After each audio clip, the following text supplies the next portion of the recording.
Okay, so this is my persuasive speech. That's my husband and our dog, our little dog Stevie, and our big dog down there. Her name is Maybe. Anyway, all right, let's do this. Okay, so stop buying things and start buying experiences instead. Can you remember all of the gifts you received for your 15th birthday? What about the gifts you received for the Christmas of 2016? Can you remember them all? Where did you go on your last vacation? Can you remember that?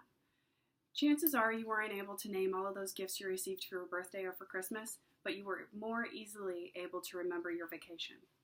This is because one of the keys to happiness is investing in experiences rather than in things. Today, I'd like to talk to you about investing in a happier life by investing in experiences rather than things. So, I'll begin by telling you about the psychology associated with purchasing something new. As Cornell professor Dr. Gulvich explains, one of the enemies of happiness is adaptation. We buy things to make us happy, and we succeed, but only for a short while. New things are exciting to us at first, but then we adapt to them. The problem is that happiness from making a purchase is not long-lasting. The need is continued and sustained happiness throughout life, and according to Gulvich, purchases only lead to new expectations. He claims that as soon as something new becomes ordinary, the novelty and happiness we once had for that purchase wears off completely. In contrast, experiences and the things we learn become a greater part of who we are. They define who we are because, unlike material things, which will never be part of us, our memories truly live within us. The problem is that we live in a world where social media tempts us with envy, and envy drives a lot of our purchases. Social media has made our world a lot smaller, and we're now able to use social media as a way to compare ourselves to others.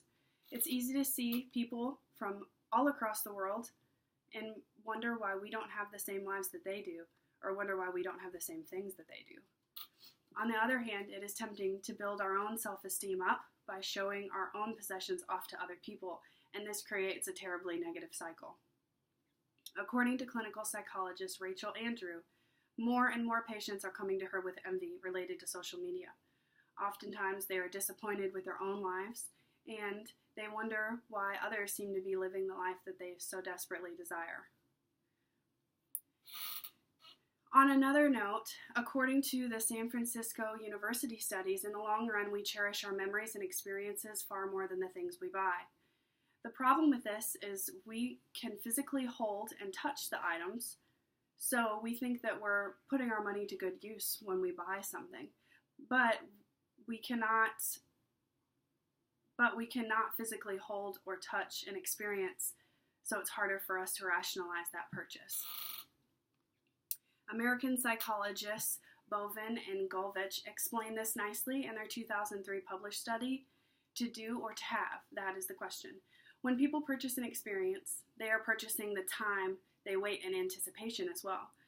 When you have something new to look forward to, it makes getting up and going to work a lot easier. These psychologists also had a very compelling evidence as to why you should buy an experience over material things.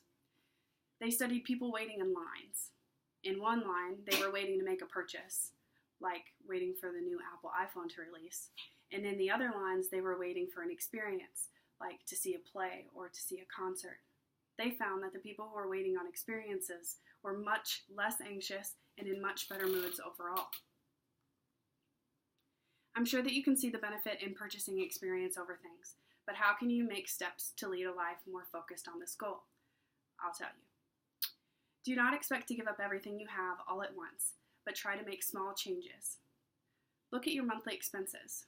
What percentage of your income do you spend on your home, vehicles, clothes, or just plain wasting? Find areas where you can cut back, even small areas, like that daily coffee habit.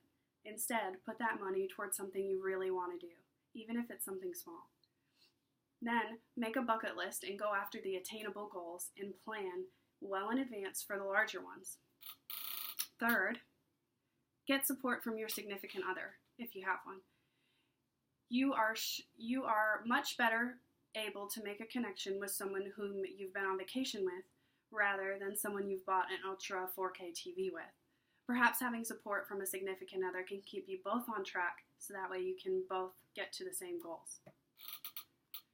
One of the things that I like to do to help me stay on track with my goals is this thing right here. My husband and I bought this when we got married, and it's been our goal to try to go to as many places as we can. After we've been to a place, it's like kind of like a scratch-off ticket. You scratch it off, and then it exposes that area. So you can see we've been to Australia together. Way over here, we've been to Hawaii together and multiple places in the United States as well. And it's a constant reminder for both of us to try to align our goals in that direction. Research shows that you're more likely to stay happier if you invest your money in experiences. So why not give it a shot? So plan that vacation you've been dreaming about, or go and see that play you've been wanting to see. What's the worst that can happen? So you can see small changes can drastically improve your happiness. I've told you about the benefits in living a life less focused on material things and more focused on experiences. You understand that purchasing material things does not create long-term happiness, and that social media has manipulated us into purchasing more material things. I also explained why it is sometimes more difficult to rationalize an experience purchase because we cannot physically hold or touch it. But despite these challenges, studies have shown us that we must resist the urge to buy material things. So, think about something you've been wanting to do, even if it's something small. Can you make time for this and prioritize it? Because your happiness might depend on it.